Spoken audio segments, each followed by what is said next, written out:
A minha amiga Fran desce com o dedinho na boca, louca,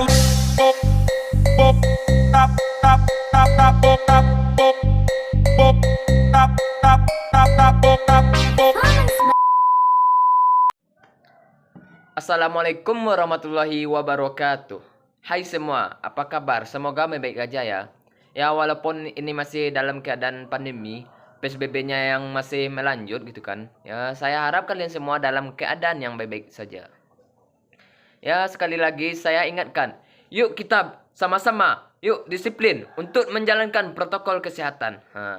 Karena coronanya masih ada. Dan saya harap kita semua bisa melewati masa pandemi ini ya. Ya, saya Mulyadi dengan NIM 21086418.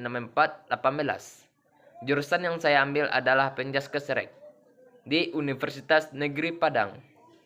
Ya, pada pertemuan kali ini saya akan menjelaskan apa itu sejarah perkembangan filsafat. Sejarah perkembangan filsafat.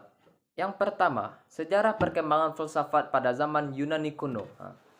Perkembangan filsafat pada masa ini lebih fokusnya tentang kosmosentris. Apa sih itu kosmosentris?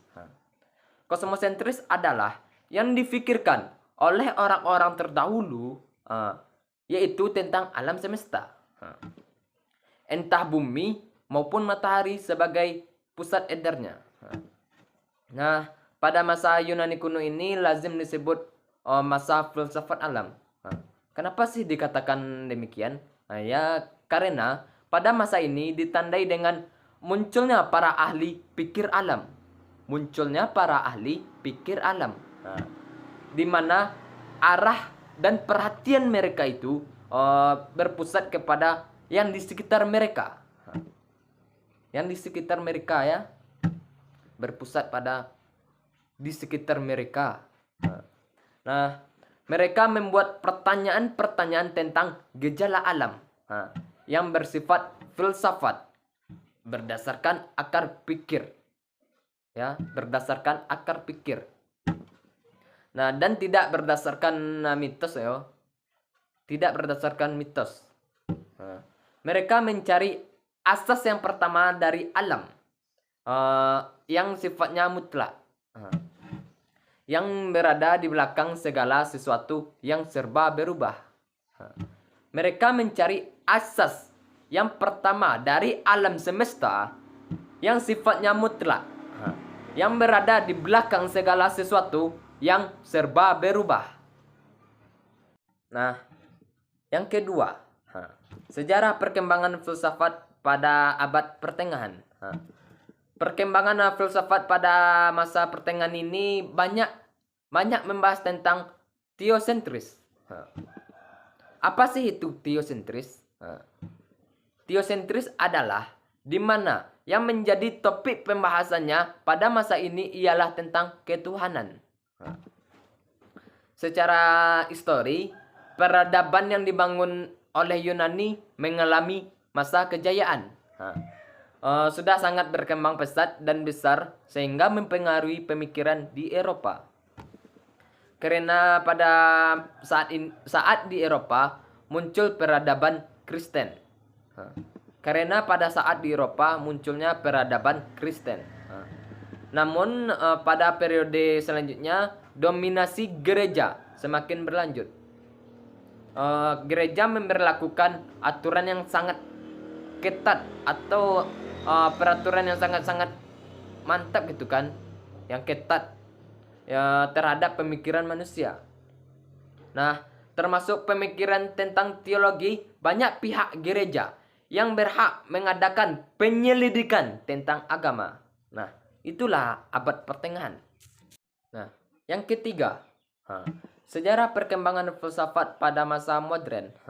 Perkembangan filsafat pada masa ini juga disebut masa Eropa, yang membahas tentang antroposentris. Apa sih itu antroposentris? Antroposentris yaitu membicarakan tentang diri manusia itu sendiri. Membicarakan tentang diri manusia itu sendiri. Nah, adapun filsafat modern memiliki ciri khas dan karakter dalam mendapatkan kebenaran.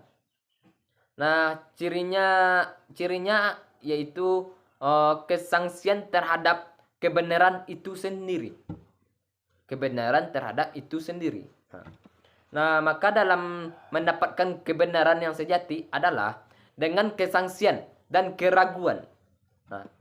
Nah, sama halnya dengan kaum pasca modernalisme yang memberontak terhadap pemikiran yang terlalu menghargai rasio atau rasional.